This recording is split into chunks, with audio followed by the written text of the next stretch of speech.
Well, we have a rather curious subject this morning, but I think it is one that has meaning and considerable contemporary significance. To study our heritage from the past is not simply a waste of time, because most of that heritage is still with us. If not in the political and social circles of life, at least in the internal subjective moods of our own existence. At a very early date, it became evident that the human being was in serious difficulty trying to understand where he was, what he was, and why he was. He looked around him and he saw a nature unfolding, but behind this nature, as he saw it, there must be something else, but he had no way of really trying to discover what it was. He was bound within the small area of his own life existence. His expectancy in those days was very little. It is sometimes estimated that the average human being in those early cave periods, life was probably about 10 years, maybe a few more. Many of them didn't reach majority at all. So it was a strange world with everything happening and no explanation for why it happened. Gradually, it became obvious that the human being had to have some type of internal existence which would carry with it faith and hope in his material life. Gradually, we find the rise of various beliefs, probably some of the earliest sort of shamanistic, the belief in spirits and ghosts, all this type of thing. All these believings came not from a carefully studied or planned exploration of nature.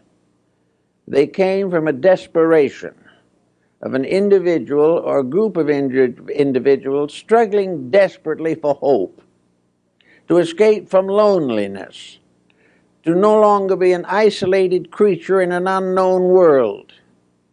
The human being was very much like a castaway on a desert island. He had no resources available to him except what he could contrive with his own ingenuity.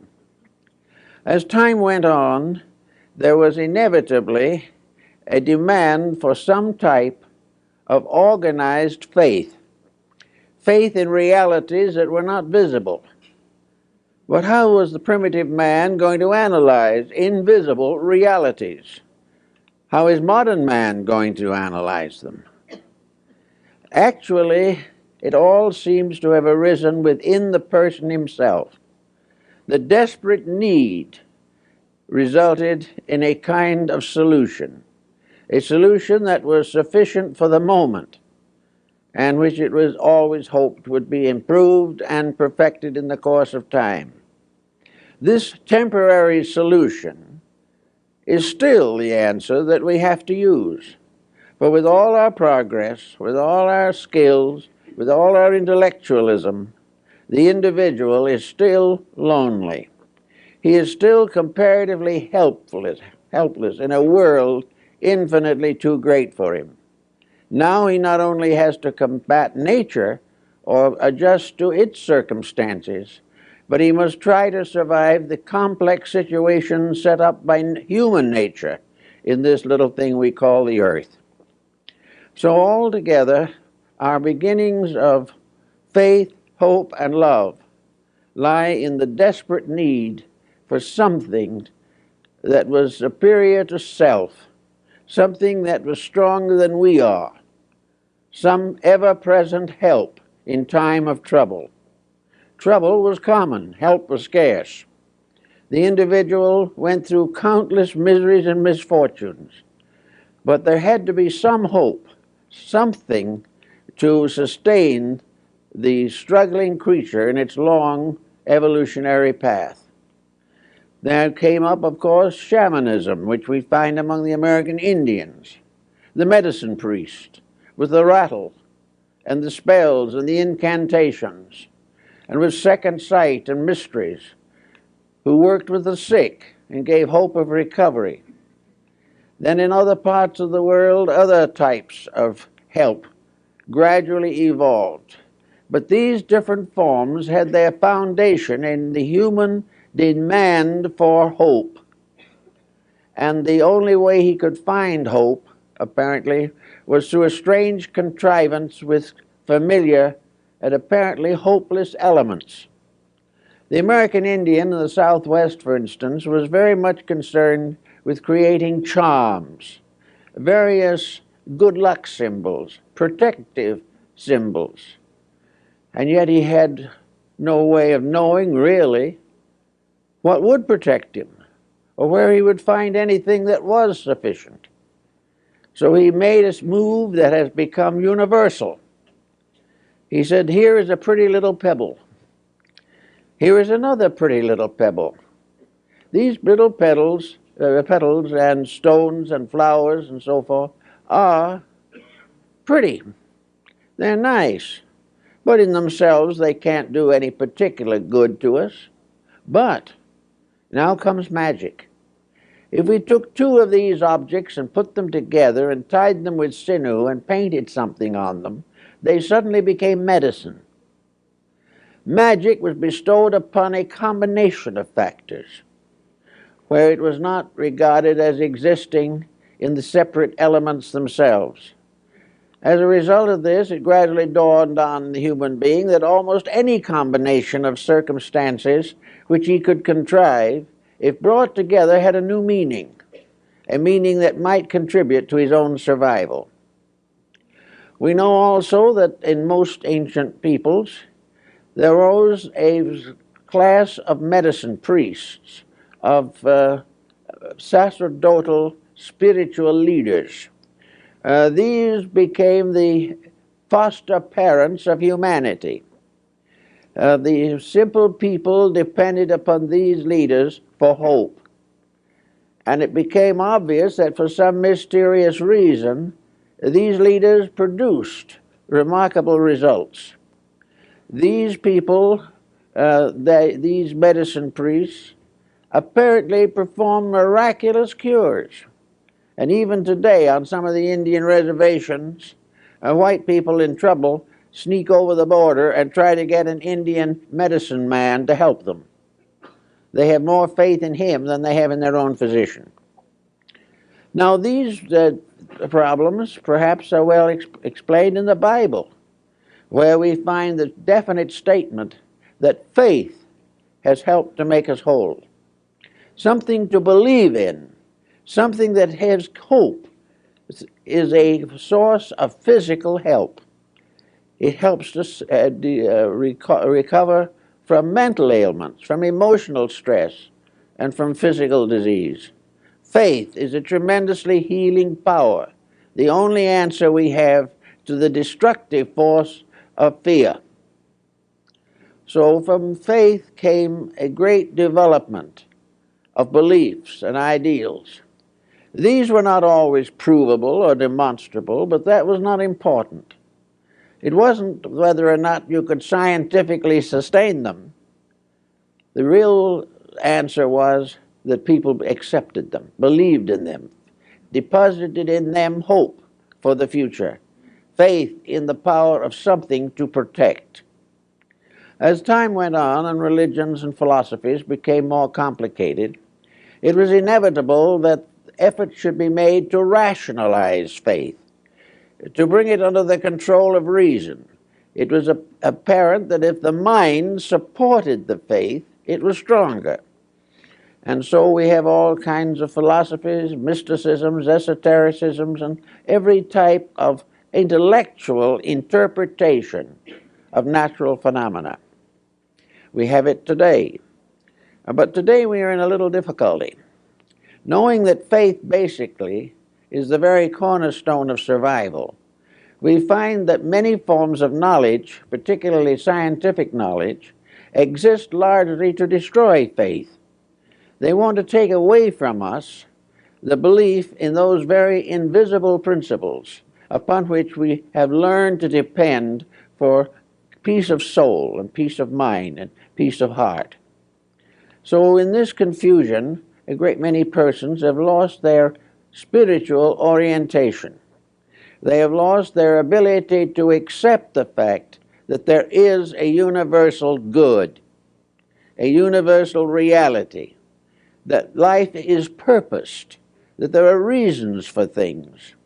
And as gradually the sciences limit perspective and force the individual into a constant acceptance of material things as the only realities, as this goes on, faith dims, hope fades away, and the individual is reduced to a state from which he escaped ages ago by rising above the level of materialistic, primitive existence. Now, in the course of all this problem, certain facts of human life became increasingly obvious, and these facts of life are perhaps somewhat summarized in our relationship with the mystery of death. It is a problem that the primitive man never could understand. He tried to dramatize this mystery. He tried to glorify it. He placed a treasury of art, beauty, and wealth in the tombs of his kings. He did everything to imagine that man after death lived in a beautiful land, but he had no way of proving it. He had no way of justifying it other than by faith. But this faith was so important, so desperately needed, that gradually a new type of interpretation of life was built upon faith, faith justified, not rationalized. It became obvious that there had to be some reason for existence. Materialism destroys that reason. Idealism supports that reason. And faith lingers and clings desperately to support, to something to make things better. Omar summarizes it in one of the quatrains when he says, "Strange is it not, that of those myriad few before us passed the gates of darkness through, not one returned to tell us of the way that to discover we must travel to." This pessimism was something that sickened. Pessimism is always a disease. It never amounts to anything constructive. But pessimism is an inevitable result of a hard, sharp look at circumstances without inner enlightenment to sustain us. So the problem of building this inner light can become very important to all of us. In the course of time, the ancients developed a way of tying divinity closer to humanity. It was rather obvious to most people, even when they were comparatively savage, that no deity could listen to all the prayers of mankind, could listen to the 2 or 3 billion prayers that go up now every day to some gracious providence for help, for something to build hope upon, something by which the individual escapes the isolation of his own insufficiency. So gradually the invisible world was organized, not by proof, but by necessity. This organization did, however, result in visualization, for the dreams that the individual had about the invisible world behind him and beyond him gradually came through in sleep patterns, resulting in an elaborate symbolism of inner survival. This is found in practically all the esoteric arts and sciences of antiquity that have descended to us. They have developed symbolisms of hope, symbolisms of survival, symbolisms of transformation, by which the suffering and ills of society can be transcended. In this particular phase of the subject, therefore, we have gradually enlarged the concept of God. We enlarged it in one way and reduced it in another. Certainly, we do not have the thousands of deities that arose in Oriental religions, but we do have a realization that there has to be something between man and God, beside space. That this space, this interval of quality between our state and the divine state simply cannot be a vacuum. That in some mysterious way the divine operates in the mortal existence. And in order to operate, it must have some instruments of operation. So we gradually developed in ancient times a belief in tutelary deities, godlings of various kinds, deities of agriculture. The Romans had gods that lived under the kitchen floor to take care of food. The Egyptians had their deities who plowed the fields of Amentet after death. Everywhere there were godlings and spirits that came to help or to be present.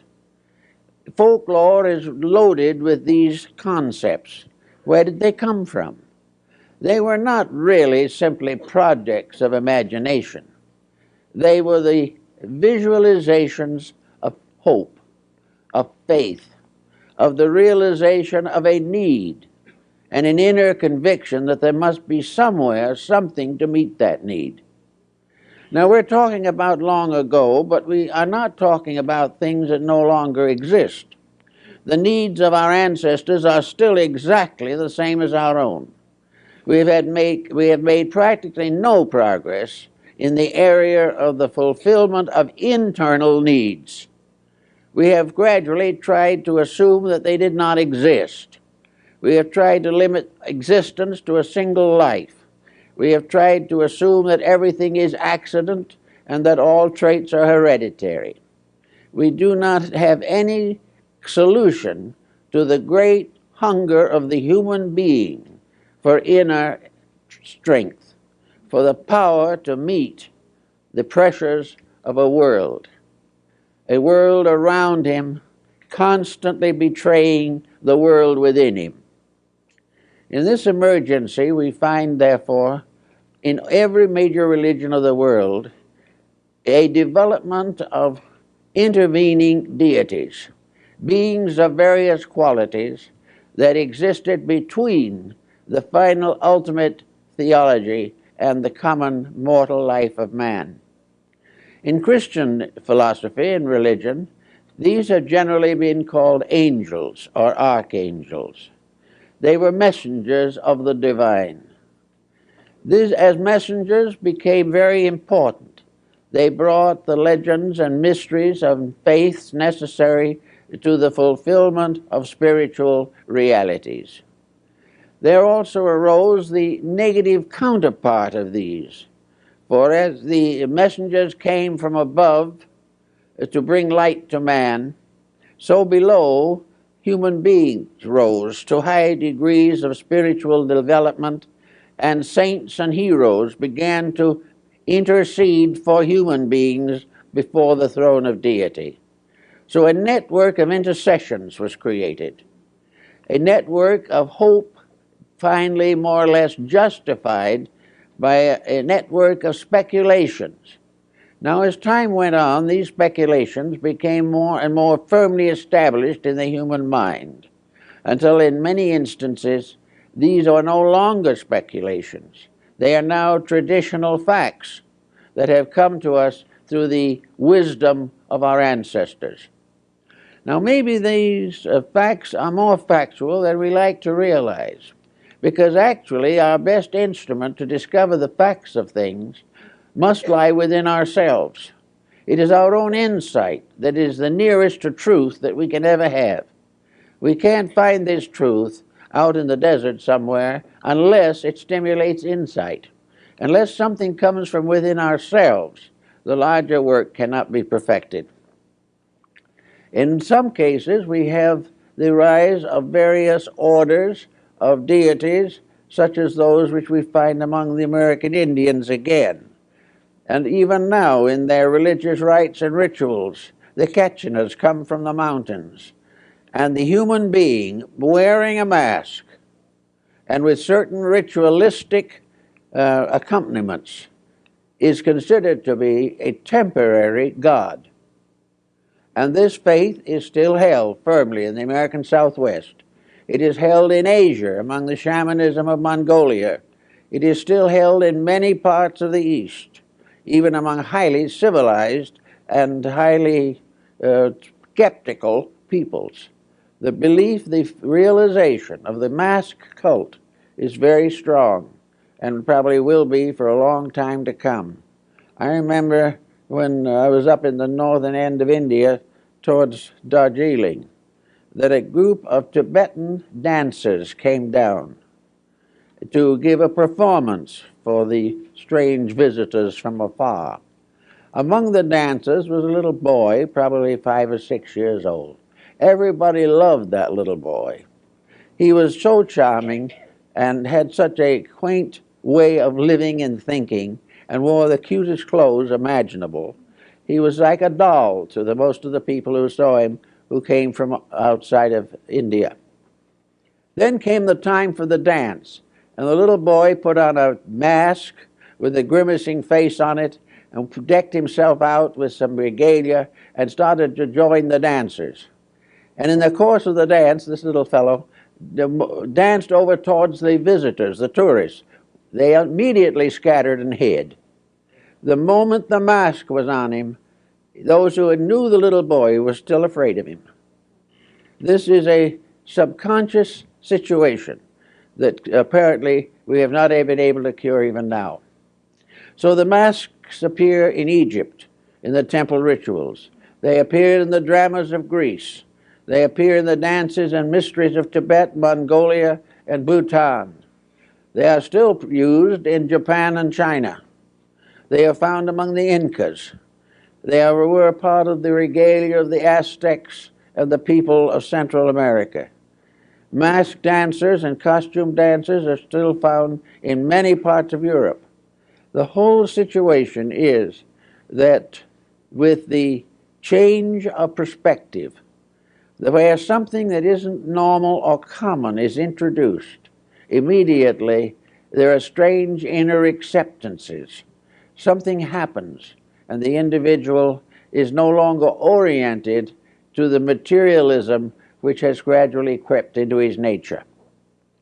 Now, in the course of this same procedure, we have had a great roaming around of the mind in folklore, in emblemism, in symbolism, in alchemy, in Kabbalah, and many of these things, where the individual, using ordinary elements, placing them in new combinations, causes them to become revelations of something superior or more important.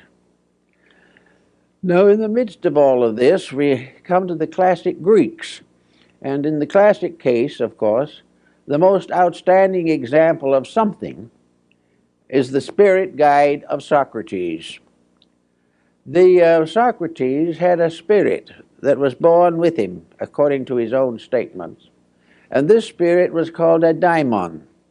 Our word demon comes from it, but it is a use that was made after it was assumed that all these pagan deities were devils.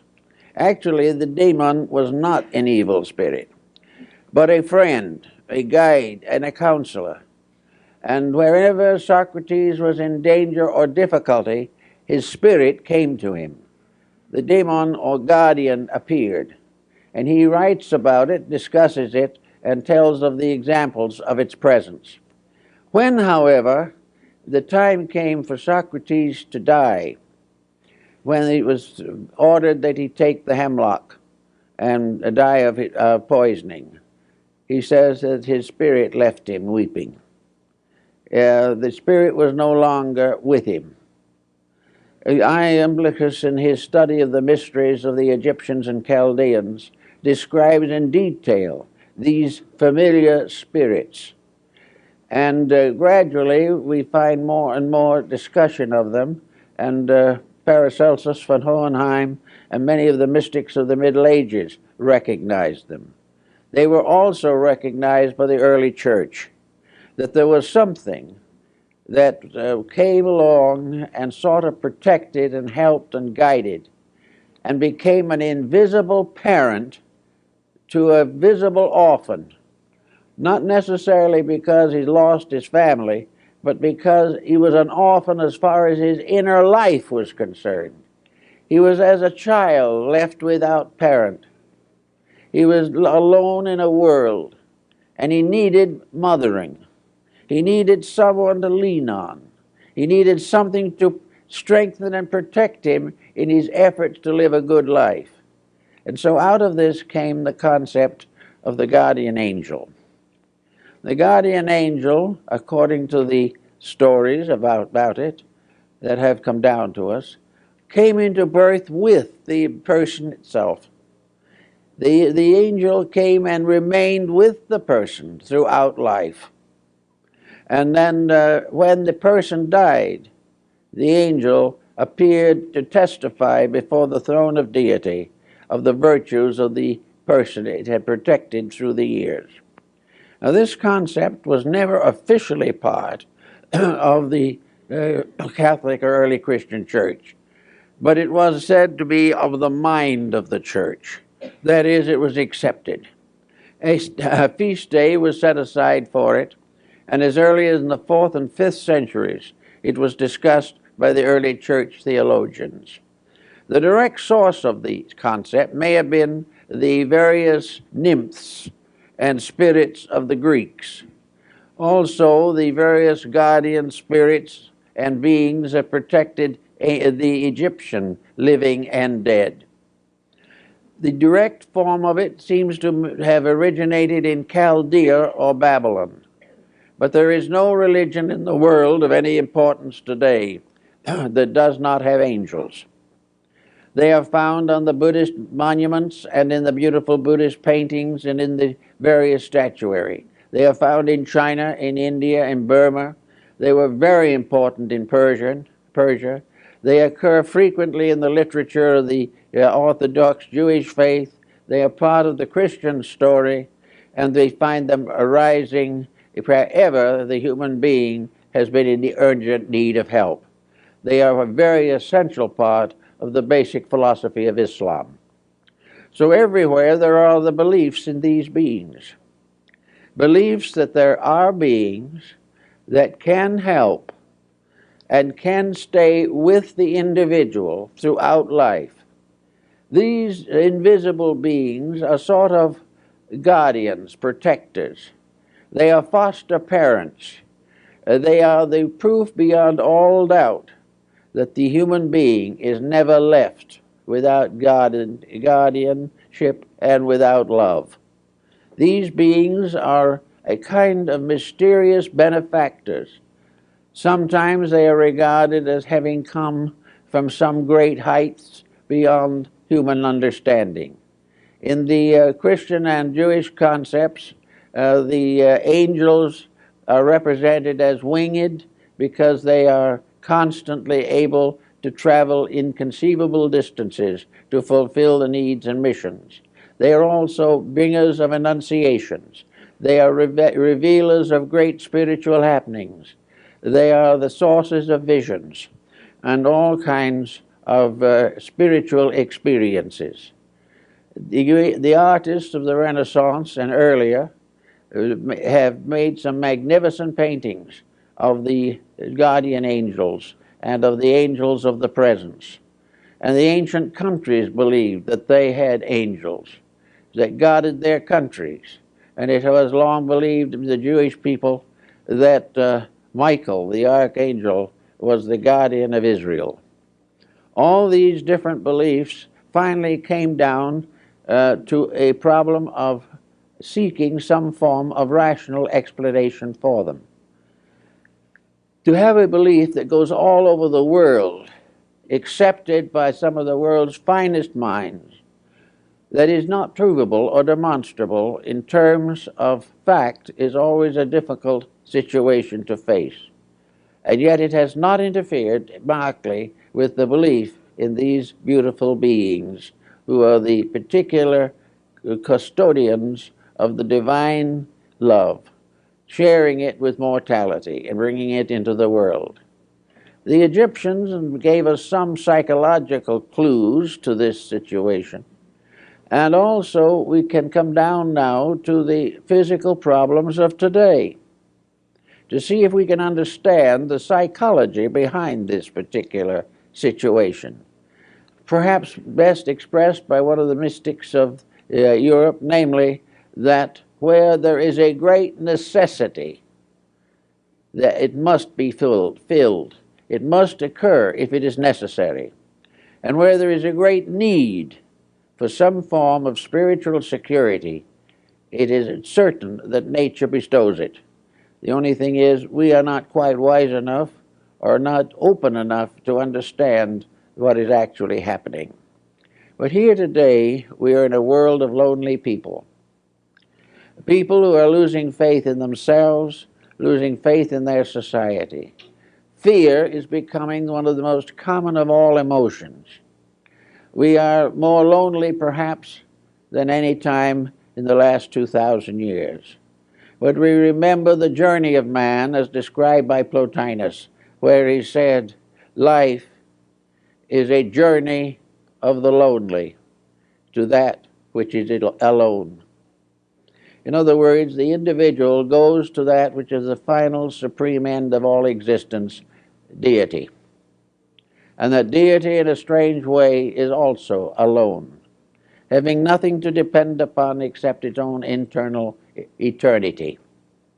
So in this phase of the matter, it is natural and was natural throughout all the crowded and suffering periods of history for humanity to build some kind of an image of faith, of hope, of charity, and to gradually lean more and more upon this without really knowing what it was all about.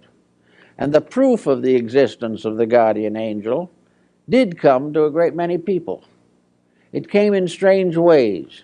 The fulfillment of prayer, the individual asking for help, depending only upon the help of the invisible, received that help.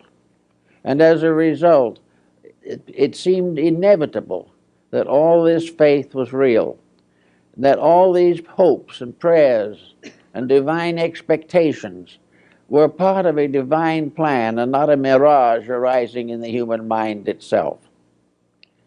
Actually, of course, there is no doubt in the world that the great benefit of the belief in the guardian angel was the fact that it strengthened character, that it provided inducement for virtue, that it made it easier to understand, easier to bear burdens, and to realize that no matter what happens, or how often it happens, or where it happens, no one is ever alone.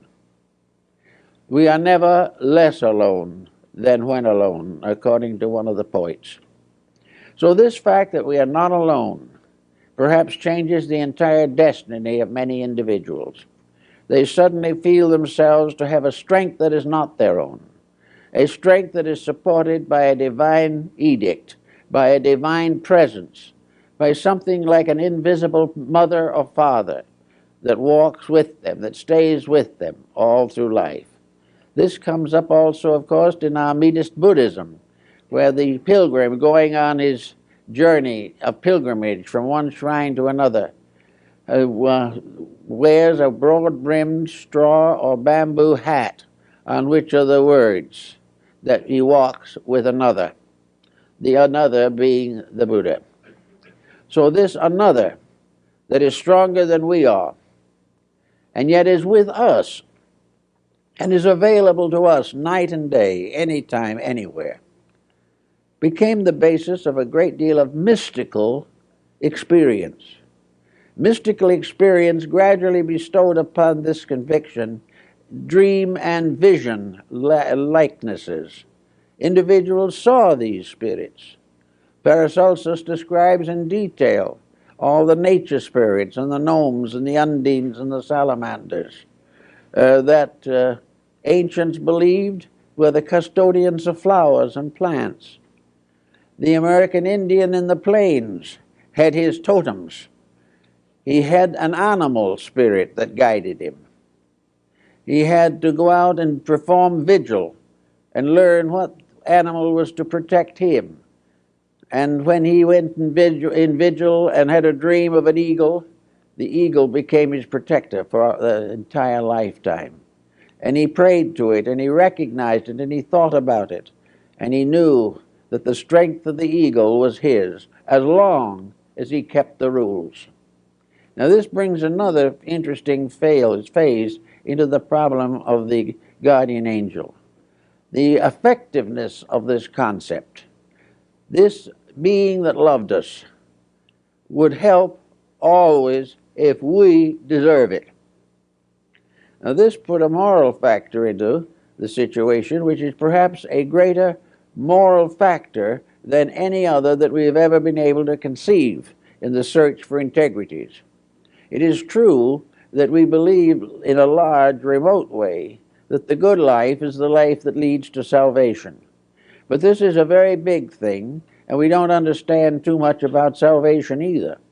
But what we do realize or feel is that if there is something that is taking care of us and loves us and will take care and protect us if we keep its laws, and this is all right in our own hearts, in our own houses, in our homes, everywhere where we go, there is an immediacy about it that seems to have a tremendous power of help. And of course, there's another factor in the concept of the guardian angel. This angel knows everything that we do.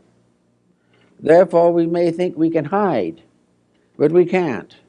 We cannot perform in secret any act that the guardian angel doesn't know about.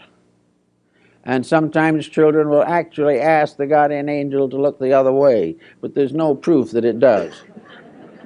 The idea, therefore, is that there is a companion sent from heaven who loves us, who constantly guides us, who helps to make difficult problems more simple. And when the time comes for us to leave this world, we will then find that this angel has stood for us in heaven and has witnessed our virtues before the throne of the Almighty. We find in Matthew, for instance, that Jesus makes reference to the angels when he says that these angels, that every child who comes into the world has an angel, and that when the time comes to that child to depart from this world, the angel intercedes before the throne of God. So therefore, we have an actual reference to angel protectors and angels born with children, actually in the words of Jesus. So these things become very interesting and very important in a strange and mystical way. Now, psychologists would explain it probably in the terms that we are now dealing largely with an aspect of our own subjective, submerged intellect, that we are really thinking out into the open things that we have believed or experienced within ourselves. Science doesn't notice, however, that that is also the way we build great buildings, cathedrals, churches, monuments. Every advancement of knowledge has come from somewhere within and has become a protector for some weakness on the outside. From the inner, we seek protection for the outer, and we also seek from the inner means of glorifying the higher. These trends and so forth finally emerged in the story of this mysterious being, and the philosophy or science of it, as it appears in its most complete form, is that each person who comes into the world has an invisible spirit that comes with it. That this invisible spirit goes along through the years, guarding, guiding, and leading, taking on the responsibilities of parents when the child or person outgrows his physical parents. And if for some reason the physical parents are not available or not useful or not concerned, the guardian angel starts serving even at the time of birth itself. And it never leaves during life. And it remains to the very end and guides the individual into the world beyond. In a sense, the guardian angel becomes, therefore, also the angel of death, the power that leads the person into the other life and bestows peace upon it in transition if its moral character has been correct. Now, it wasn't long, however, before the concept of the guardian angel began to have other aspects. If this good spirit was always with us and was always working for us, why do we do so many naughty things? Why doesn't the guardian angel keep us in virtue all our lives? Well, this is a question that theology has never been able to solve in the problem of creation itself. For theology has always been confronted with the Christ and the Antichrist, with the good and the bad. And so in the doctrine of the guardian angel, it was assumed that actually there were two of these powers. One good, as the Greeks pointed out, that went with you to do all that was wonderful and beautiful, and one lurking that would take over if you were wicked and make life completely miserable for you. Now here we have the problem of Goethe's Faust and Mephistopheles, the spirit of evil or negation, which, however, was actually a spirit of retribution by which we ultimately learn to outgrow our own mistakes.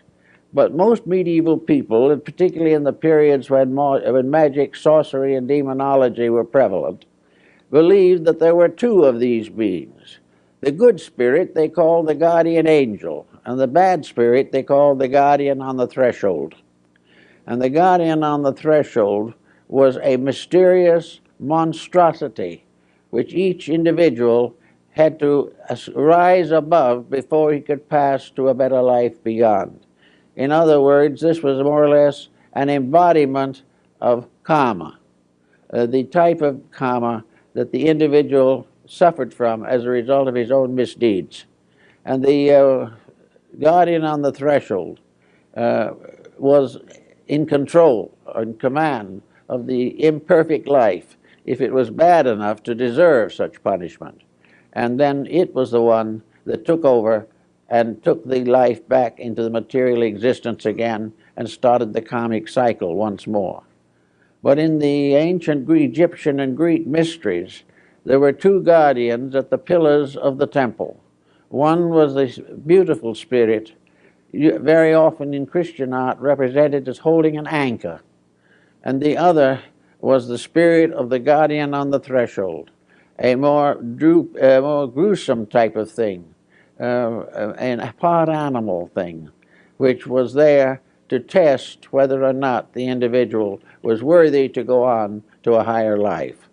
These became parts of symbolism and ritualism, and are found in many different beliefs over periods of time.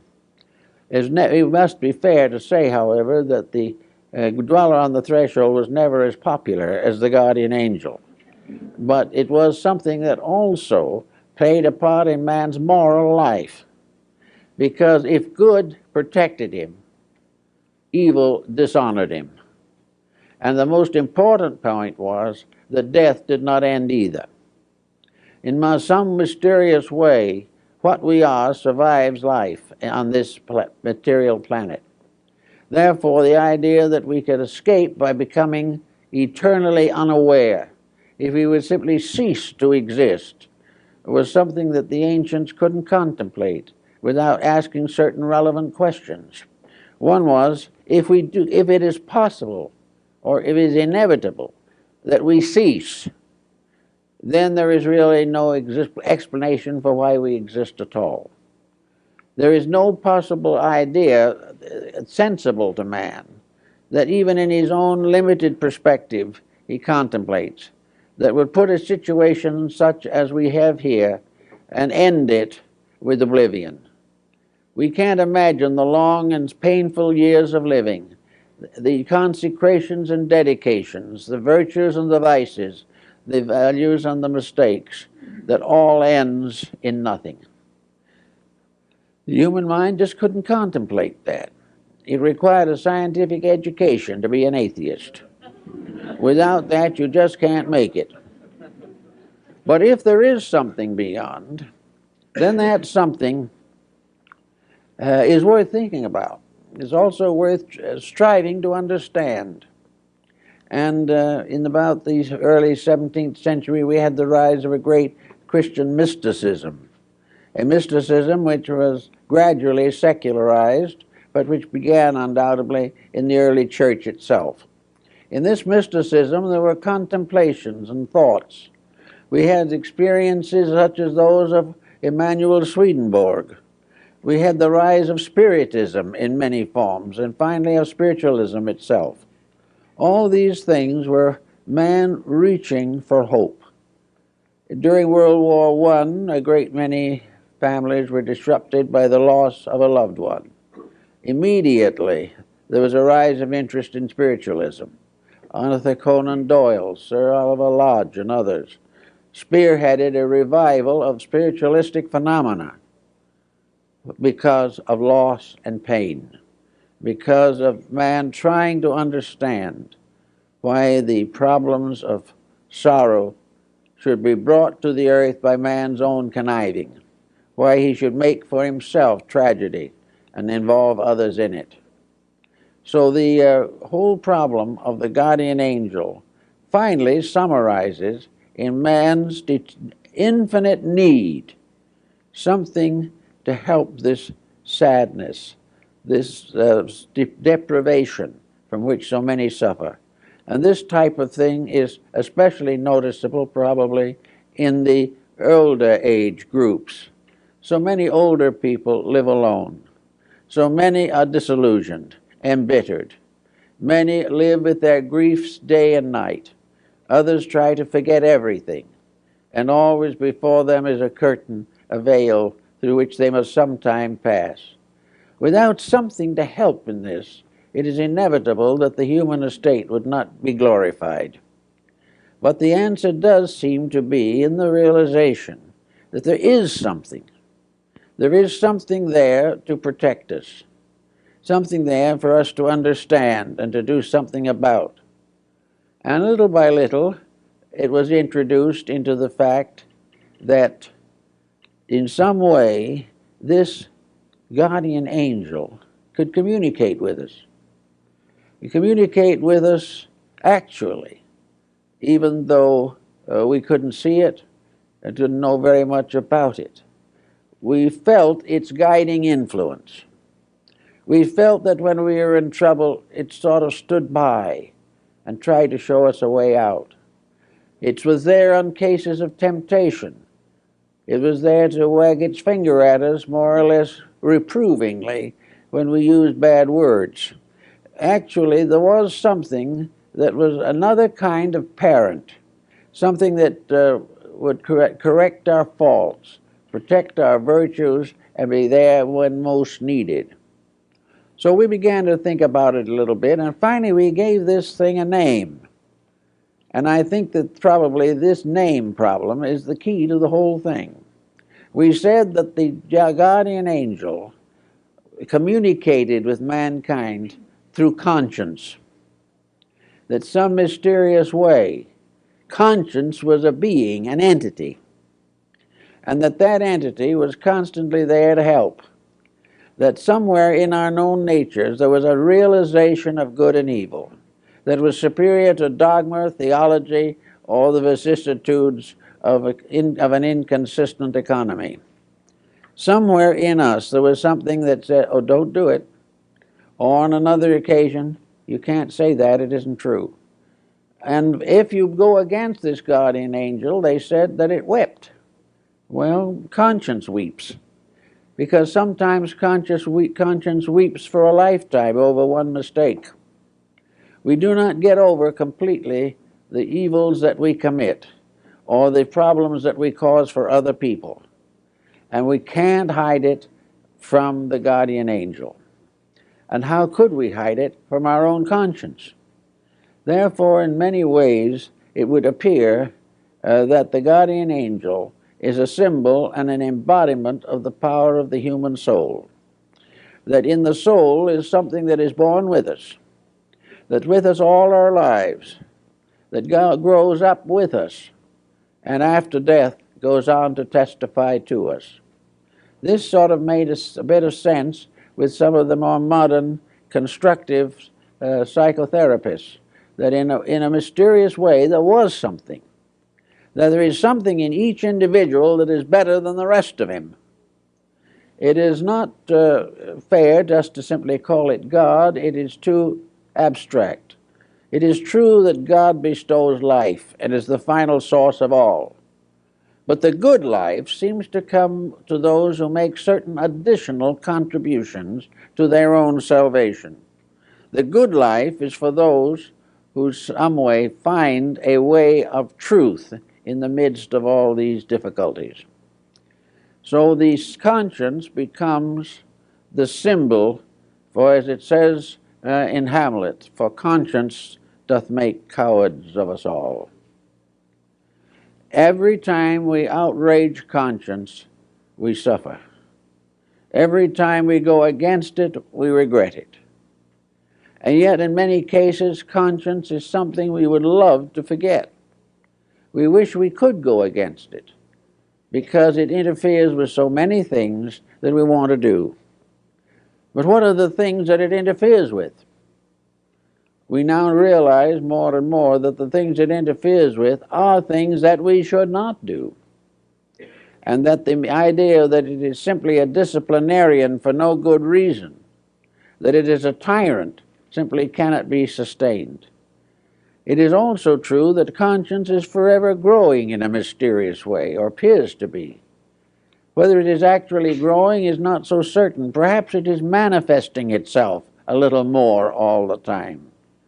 Because things that we might have done at one stage of life without feeling a bad conscience become the source of conscience regrets if we grow older and commit the same actions. And if in any way the conscience does get adversely used, then we realize that there is a support in society for conscience, that conscience is tied into our legal codes, into our ethics, our morality, and all of our human relationships. It is tied into our sacraments and the qualifications of faith. It is bestowed in the problems of baptism, and it is with us in the last moment of extreme unction. The conscience is right there. And if we do really believe that it is there, and is our power of right, and is our ever-present strength in time of trouble, then it becomes a very valuable and important part of ourselves. Also, there seems to be some relationship between conscience now and conscience in the past. We seem to be born into this world on different degrees of conscience levels. Some have a higher standard of what is right than others. Some have one virtue, some have another virtue. And in religion particularly, the education of these virtues can be largely sectarian. Some religions consider virtues other things that we and other faiths believe to be vices. So conscience is related intimately to our own needs, our own degrees of understanding, our own insights into values, and the immediate problems that we must face on our own social levels. So let us assume for a moment now that conscience has become, say, the voice of the guardian angel. And it certainly can well be considered as such, because we know that these impulses arise, and we realize socially and other ways that when we go against them, there is trouble. Now, if we go against them, this other little problem of the guardian on the threshold will come into focus. Once we begin to deceive or corrupt our integrities, it becomes easier and easier. And false guidance comes to us.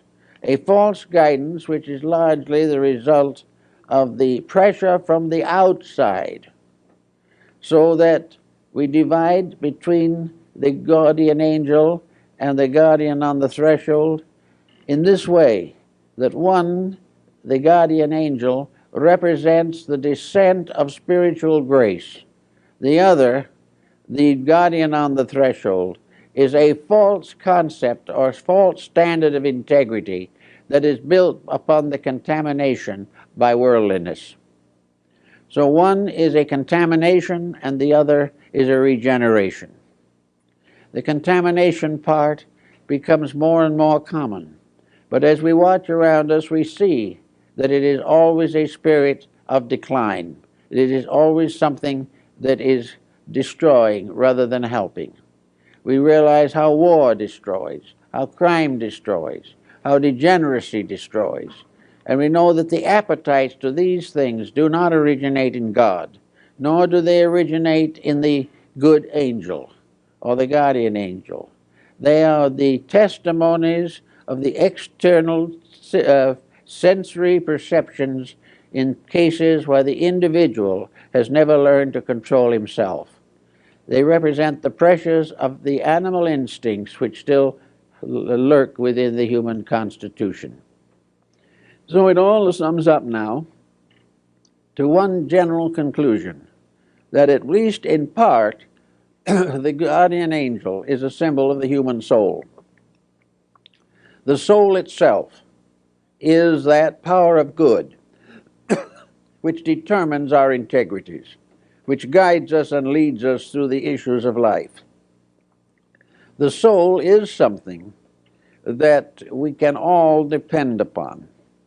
We can depend upon it for all of the strength that is necessary to face the problems of the day. We are never without proper guidance. We are never without the ability to find the way to do things. Now, the Egyptian has a little classification here that was rather intriguing, that in a sense that the human soul is really sevenfold, and the mortal dweller on the threshold is also sevenfold. In other words, the Egyptians believed that man himself had 7 souls, and that after death 6 of these souls gradually die, but the 7th soul is eternal and goes on to the next embodiment, is reborn, and continues to be the reborn guardian soul in the new life. The 7 souls of good represent the 7 cardinal virtues of the church. They represent the 7 integrities that are regarded as the basis of acceptability in the sight of God. Each of these has its own areas, and it becomes obvious that in the course of evolution, some of these virtues either no longer are effective or are transformed in some way. The lower virtues that belong to the physical life, of course, are the ones that die first, because we do not take them so far into the other life. We do not go against them, but we no longer need them. And finally, the radiance of the great soul principle itself absorbs the 7 degrees of its own nature and becomes a shining mystery, a spiritual planetarium in which the 7 stars of the ancients shine in the structure of the human soul. The soul, therefore, has its controls, its divisions, its subdivisions. And in some instances, the ancients believed that there were several guardian angels assigned to each person for various reasons. For example, supposing this person had decided to become a priest, the guardian angel would be therefore able to select a priestly guardian for that life. Another one wished to be an artist, and in addition to the natal daemon, as it was called, there was a special angel appointed to perfect beauty in the life of that person. All beautiful and good things come from beings and not from circumstances or incidents. That which is, as one ancient said, that which is great enough and strong enough to bring a man to his knees in the presence of a great painting is not dead, it is alive. Beauty is a living thing. Beauty is a part of the soul. All parts of the good in man are soul powers, and those that go against these soul powers lose or are deficient and gradually drop back again to a comparatively animal level of existence. The soul, therefore, is the substance of the good, the beautiful, and the aspiring. As we have said on some occasions before, when Stradivarius was asked how he happened to make violins, he replied, God made Antonio to make violins. And in this concept of the guardian soul, when the soul comes into life, it is supposed to have the power to select within a certain range what it will do with life after it gets here. It chooses its own career and faces the problems before they occur. And if he decides, like Stradivarius, to make violins, a great artist, a great musical muse, a great musical sibyl will come with him to guide him through his years. Not only because of his need, but this is a service performed by the guardian angels, because in their coming and helping the individual to fulfill his own greatness or his own needs, they are also contributing to the glory of the world and all that is necessary for the perfection of human endeavor. Whoever the guardian angel was that watched over Michelangelo served all mankind. But the ancients believed that definitely this was a spirit, and that this spirit would only come when truth prevailed, that it would only come and give beauty when integrity was there. And there is a story of a couple of art critics wandering through the Luxembourg Gallery in Paris, and they came upon the works of an artist, and they studied them, and they looked it over, and finally one of them said, "This is an exceptionally fine painting." And the other one said, "Yes, it is his greatest work, because he was in love when he did it." And this was again the angel, because if the love was sincere and pure, the angel was there to help. So all through the integrities of things are the stories of the guardian angels. And I think it might be very wonderful if somewhere along the line someone would take this concept and write something about it into a small child's book, a book for little children, a book of fairy tales, but tales in which the fairies are the powers of the human soul, in which the child is given an idea that the love in it, the love that may make it love a doll, is also part of a great love principle that exists in nature, and that this principle, like all others, is alive. It is not simply something that comes out of nothing. It is one of the divine births of God, for it is said in the ancient Kabbalah and in other works that when God formed all things in his own likeness, he formed many things in his likeness that are invisible, because those parts of himself are invisible.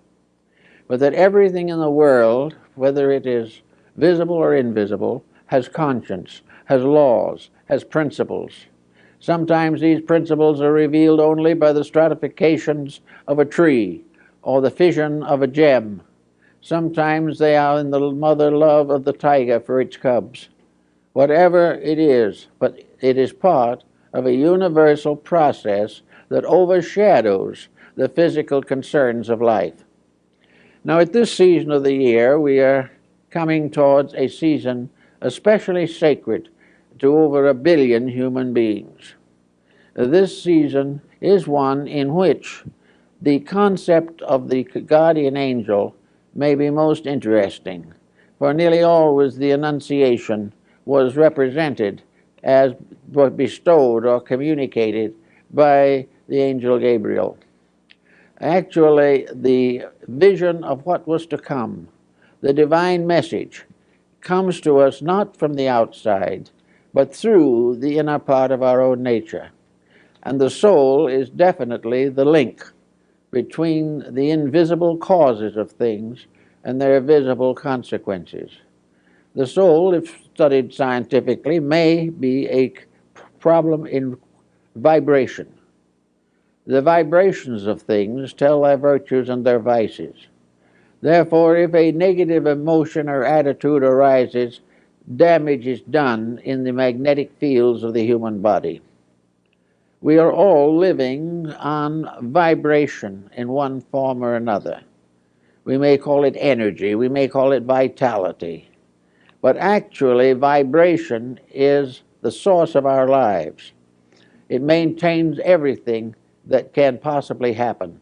And its rates change as we change. Vibration changes with every thought that comes into the mind. The study of the magnetic fields of bodies proves conclusively that the moment an individual becomes selfish, the light around him changes, and one who can see that light knows the selfishness has moved in. Now, selfishness, of course, is toxic. All negative vibrations are toxic. Everything that we shouldn't do and we insist on doing is a damage to the whole composite nature with which we were endowed. Everywhere, however, where a noble or beautiful thought is fulfilled, the vibration clears, the lights brighten, the soft glows continue, and in a strange way, every cell in the human being feels better. It is better because the magnetic field is wrapping it in light and not in darkness.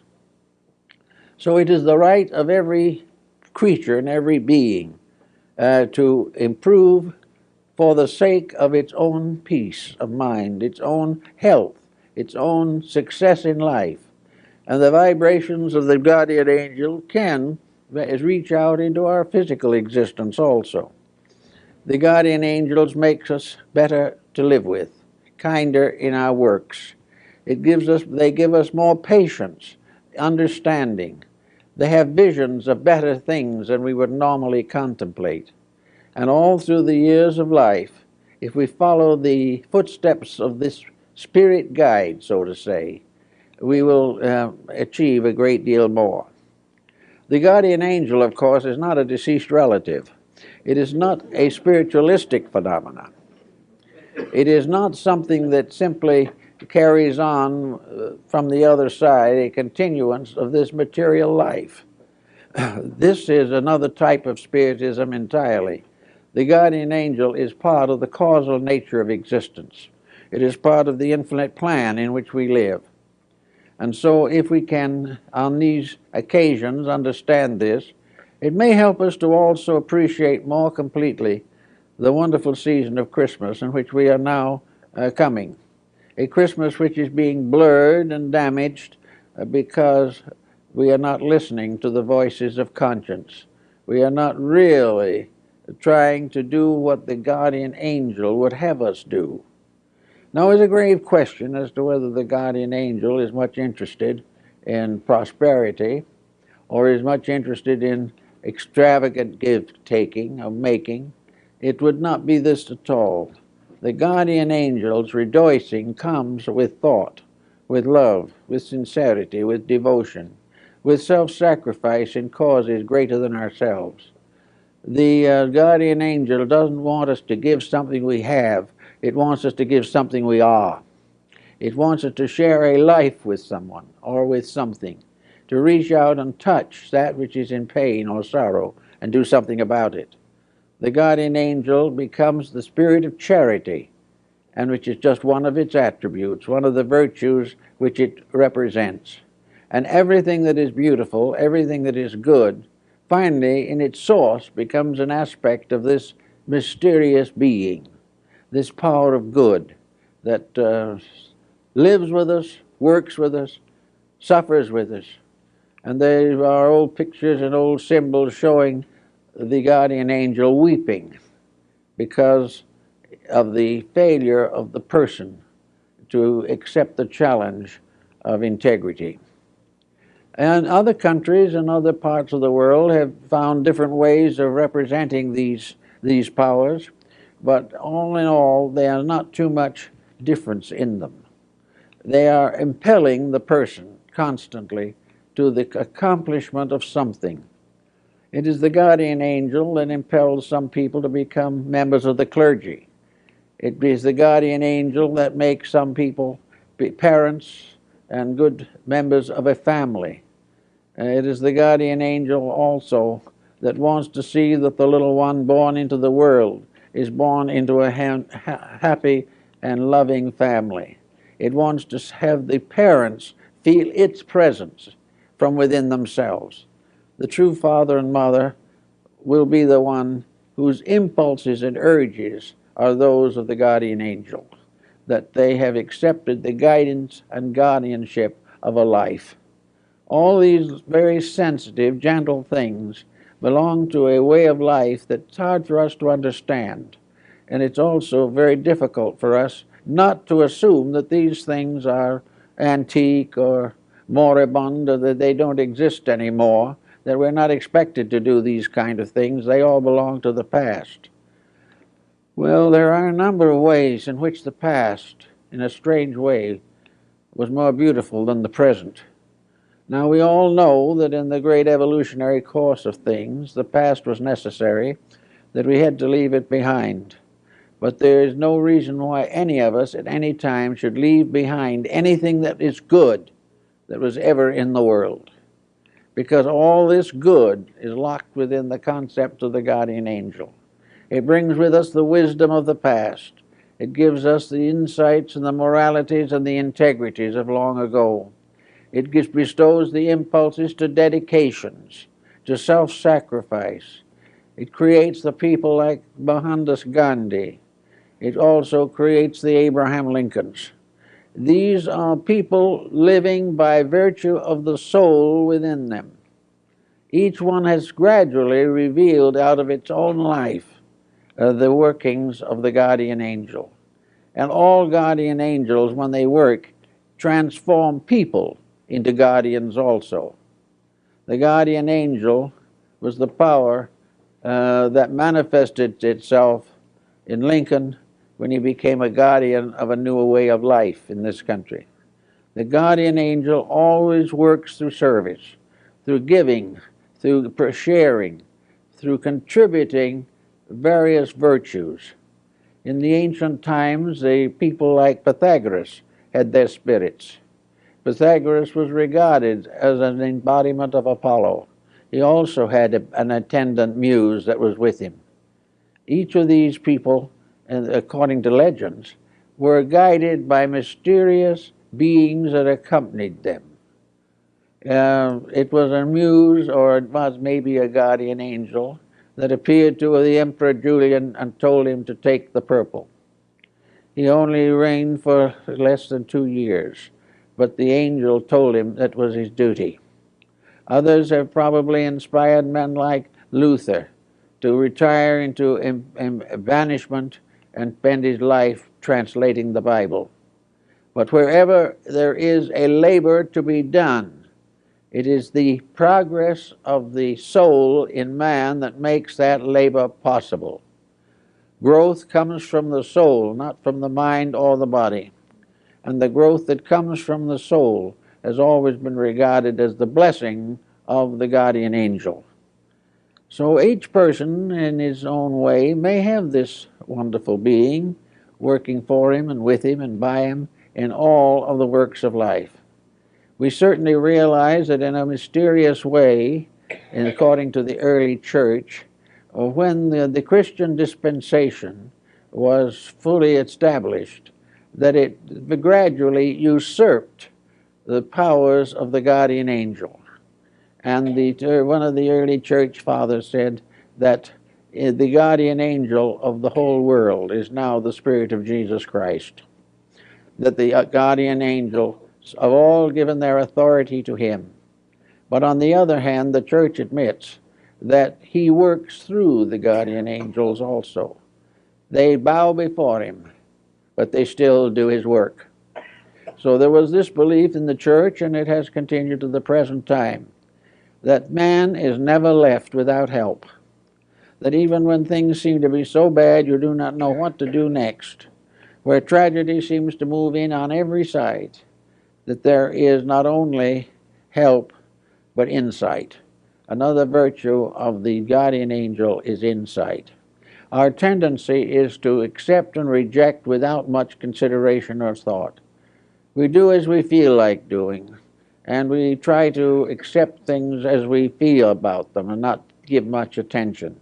But insight is the power of the individual, which when strengthened by a faith in the presence of a guardian spirit, the insight is what the guardian angel tells us about the real reason for the things that happen. The guardian angel then gradually brings through conscience and through inner experience the realization that everything that happens to the individual is important. Everything that happens is a discipline of some kind. It is a kind of an initiation into the great mysteries of existence. Every sorrow is an opportunity to grow bigger. Every loss is a gain of some kind. Everything we have is a challenge for use. Everything we lose is something to give up with graciousness and kindness.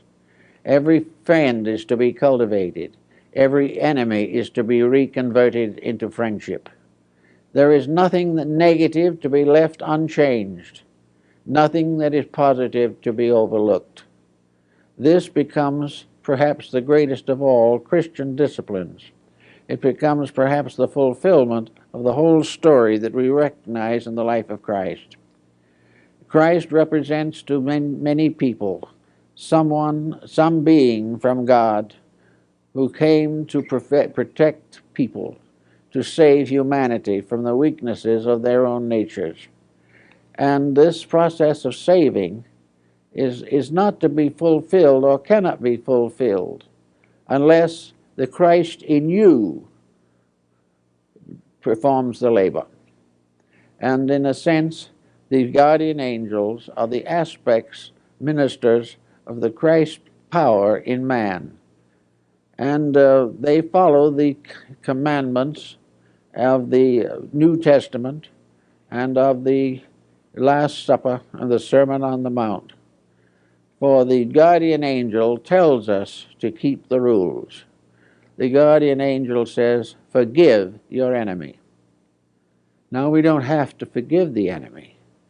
We have the power of limited determinism, as St. Thomas Aquinas called it. We don't have to forgive the enemy. But if we do not forgive the enemy, we have lost contact with truth. Something is lost in us. Something has been done that has defiled us. We have not fulfilled that which our highest spiritual dedication should make necessary. We have allowed personal things, animosities, antagonisms, jealousies, revenges to take over, all of which are abominations, as they're called in the Bible. Therefore, that we all are trying to do is to find the courage to follow conscience, to follow the integrities of life, and to go on according to the spirit of our faith, a spirit which depends for its perfection, its manifestation, and its fulfillment upon us. And in that moment we say, I can't quite make it, I'm not strong enough, there's too much pressure against me. I'm just not big enough to do it. I'm not strong enough. I'm not wise enough. I haven't enough insight to forgive this person who has injured me so long. I can't get over the grief or the grudge or something of this nature. Well, if we are perfectly quiet under those conditions and just let nature have its own way, the guardian angel will help. It will come in as the spirit of conscience. It will kind of reveal to us all of the elements and factors that are necessary to a proper adjustment. First, it will calm the antagonisms. It will help us to realize that these attitudes are not of God, but belong, if to anything, to the anti-God or antichrist. That there is nothing to be gained by perpetuating evil. And then perhaps we will say to the conscience, but I'd like to, but I can't forget. I can never forget what has happened. And the guardian angel says, don't forget, understand. And if you do that, you will probably find that you can transform the injury into soul power and soul growth. And when you do that, the guardian angel will pat you lightly on the back and let you know that you have succeeded in something. So it's kind of nice to think about the idea that there's someone around that is on our side of almost anything, as long as we are on the side of truth. If we can be on the side of the realities of life, there's always something that's with us, something invisible, but something real. Perhaps we want to call it the higher part of ourselves. Perhaps we want to think of it only as the soul which we have received from God. Perhaps we'd like to think of it as an elder brother somewhere, or an older sister who's kind of watching over, or a kind of spiritual parent who never fails.